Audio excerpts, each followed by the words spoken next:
adliyelerde yaşanan intihar olaylarını ve kamu görevlilerimize yapılan saldırıları kınamak, kamu görevlilerimizin uğradığı haksızlıkları haykırmak için bugün buradayız.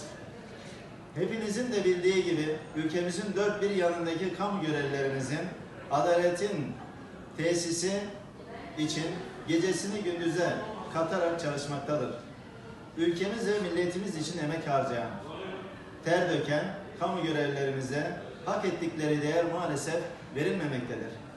Kamu görevlilerimiz mali ve özlük hakların yetersizliği, uğradığı adaletsizlikler, psikolojik baskı, fiziksel saldırı gibi birçok sorunla karşı karşıya kalmaktadır. Yaşanan sorunlara bir de iş yoğunluğu, iş yükü fazlalığı eklenince kamu görevlileri psikolojik olarak zor duruma düşmekte ve intihara sürüklenmektedir. Adalet Bakanlığı, kamu görevlilerine gereken değeri vererek intihar vakalarının önüne geçmelidir.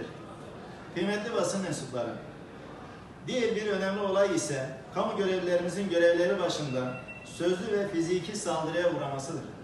Maalesef mali, özlük ve sosyal haklar konusunda zor durumda olan kamu görevlilerimiz bir de sözlü ve fiziki saldırılara maruz kalmaktadır.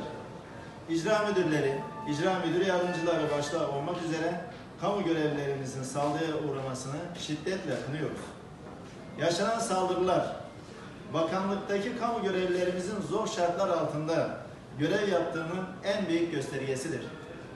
Yetersiz özlük ve mali haklara rağmen gecesini gündüzüne katarak ülkemiz ve milletimiz için çalışan kamu görevlilerimizin bir de bu tür saldırılara açık olması moral ve motivasyonunu bozmaktadır.